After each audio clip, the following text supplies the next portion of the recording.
Side of the Glass, written by Ross Bouillon, illustrated by Thomas Boatwright. Focus question: should Sarah trust Queen Tatiana? Why or why not? A chill crossed down Sarah's spine as she stepped into the darkness beyond the doorway of the house in the wood. She blinked.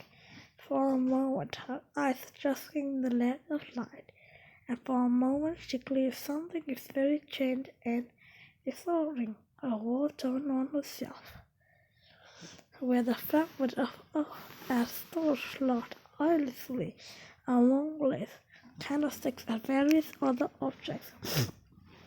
As quickly as it appeared, the vision resisted as she stared with Jack on the stony wood floor. Not cracking behind them in a dimly lit room. She immediately recognized her. It had been there before. How did we get back to Pottermills? She asked no one in particular. The room looks cleaner and more welcoming than the one in the hollow, but it's the same room. She has no doubt. She steps further inside, and their slowly grows close tracks persist to inspect their surroundings. The third curved staircase, still peering up into the second floor, now tightly to the floor, but a few chests and shelves neatly line the walls, filled with plates, flowers, and other knickknacks, perfectly arranged. It seemed more like a showroom than a house where someone lived. Drake don't touch anything. Sarah stared as Drake reaches for a small cowboy figurine on the shelf, studied him on the statue and the shadows on the floor. Oh, he can do no harm here, a woman's voice says on the top of the stair. The woman is stunning, with gentle smile, mocking eyes, and thick brown hair, pulled a careless bun. She wears a simple, old-fashioned dress of dark red. Sarah, it's so lovely to see you. Thomas passed down her and lifted to her arm, boarding loudly as he still flicks back and forth. It's nice to meet you too, Sarah replied, filled with conflicting emotion. Something about this woman enforced her, but at the same time, the strange lady radiates a wonderfully maternal energy that makes Sarah want to hug her. Jax used to feel no such conflicts. Wait a minute. As he embraced the woman heartfully. It's lovely to see you too, Jack, the woman says, patting his head. I'm sorry I broke the cowboy. The figure resembled itself on the shelf. What's your name? Jack asked. In wonders. Oh, how rude of me. I'm Queen Tatiana, but my friend called me Tati. Oh, your mother has told me so much about you, Sarah. You know my mom? Sarah squeaked and leaned forward. Correction, child. I did know your mother. She here with this palace with me. Tati flashes one of the kindest smiles Sarah has ever seen. Can I see her? Where is she? Of course, my dear. Follow me. Queen Tatiana motioned up the stairs and stands her access. Sarah emotions as she can only contain her impatience.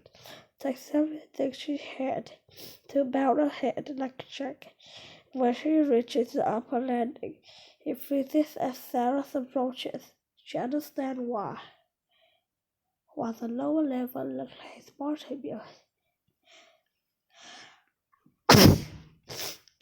The upper level resembled a castle out of a fairy tale. Intricate stained glass windows stretched into the sky, flanked on either side of a stone pillar covered with slender vines that erupted the cluster of enormous fragrant blossoms like wedding bouquets. "Welcome to my humble abode," the queen says, gesturing around her. Sarah gazed to the ceiling and wondered how they could have ever looked such a structures out from the outside. As she watches, it seemed as if the glass and stone near the top was shaking slightly, as though they were merely holding together. She blinks and everything seems solid again. The passage they step into appears as no end and no door, but that doesn't face the queen. As she began to saunter away, her shoes clacking on the reflective tiles, Jack and Sarah followed, marveling at their surroundings. Well, after a while, the queen's heart and Thomas knee to the ground. "Here we are," he said, and he waved a delighted hand toward one of the windows. Straight from there, something doesn't feel right to Sarah, and she pauses, clutching Jack's arm. "Are you telling me to walk through a window?" she asked. "That doesn't seem safe." "It's perfectly harmless," the queen sighed, trying to offer, and thrust her hand through the window with no resistance. The glass separated with an opening spread out beneath her head, as if the glass itself were just a reflection on a sheet of cascading water.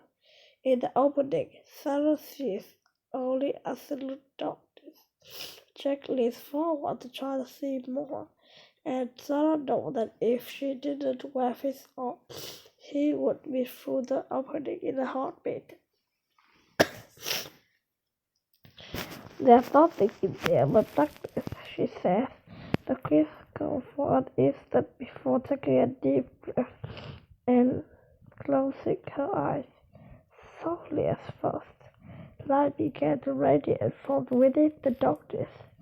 Imagination began to solidify. A white face and green George. Trees, blue sky, a house. Her house over Tyrion. The front door opened. A person stepped onto the porch. "It's a murder." Sarah swallows back a sob on the side of her mom on the front porch. Greyface, smiling and beckoning, saw her to join her. Everything of her being screamed at her to run to her mom. But something is still not right. She blinked black tears. Look at the queen, who has a smile black dirt on her face. But for the first time, Sarah realizes the queen's expression has an immense amount of strength and tension. As if holding her head in the glass required an incredible effort. "What are you waiting for?" the queen asked.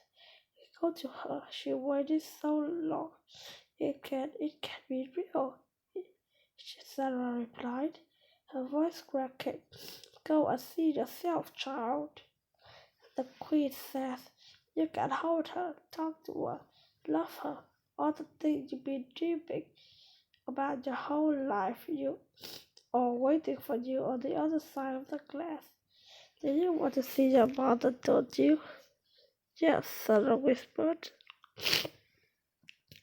"You do love your mother, didn't you?" "Yes." Then go to her quickly.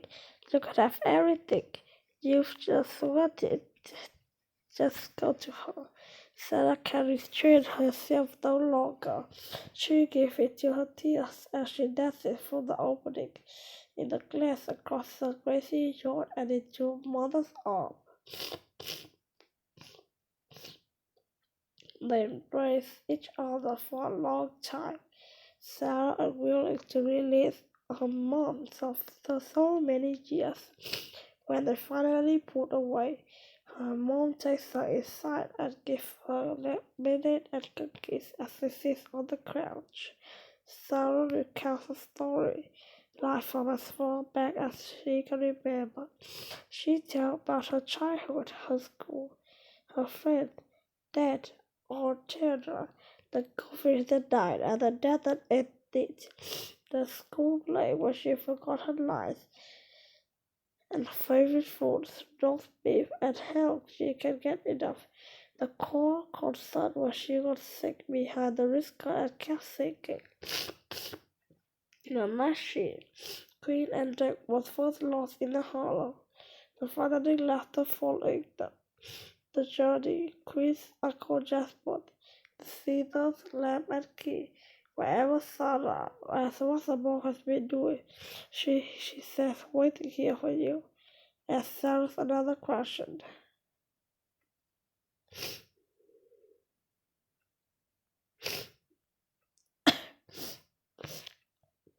When Sarah is finished telling her mom everything she can think of, it's nearly dark.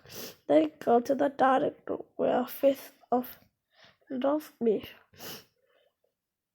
with all the figgy seats on the table. She is almost surprised when her dad and Aunt Tara come from the kitchen, smiling and laughing.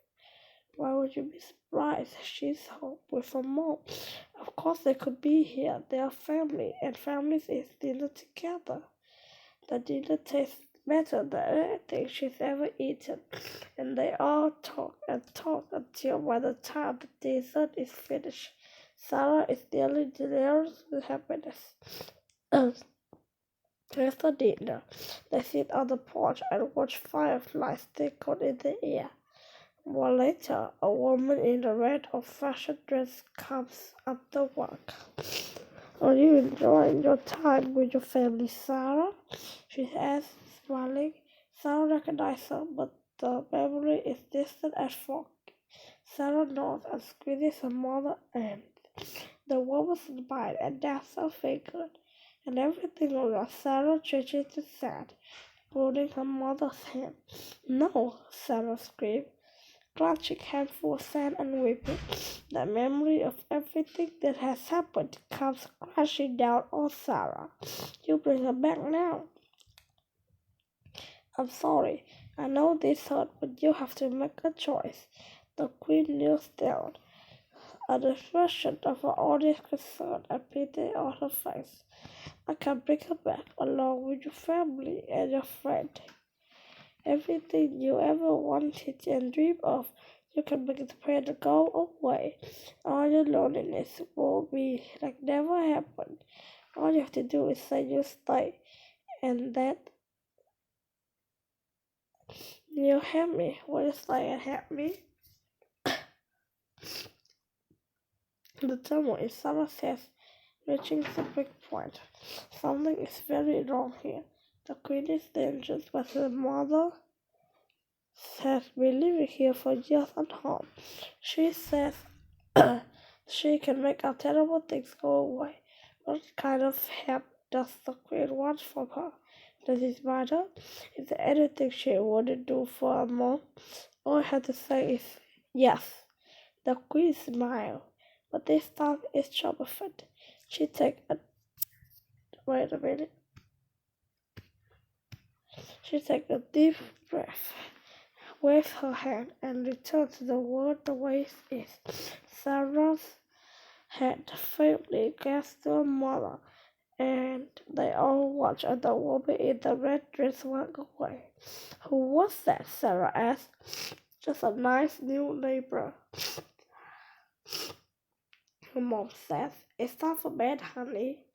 As Sarah's get ready for bed, I can shake the feeling that she is forgetting something. There's someone else who's supposed to be here, right? She asked a mom tucks her ear. He was with me, wasn't he? A boy with yellow hair, dressed like a cowboy. Where did he go? I don't know. They're talking about my love, her mom said. Perhaps you're thinking of your favorite bedtime story. Am I? Yes, the one about the girl and the cowboy who go through a magical doorway. All chased by frightening creatures before finding a palace and living happily ever after. Oh yes, Sarah says, that's my favorite story. Mom, will you tell me it's good tonight? Of course I will.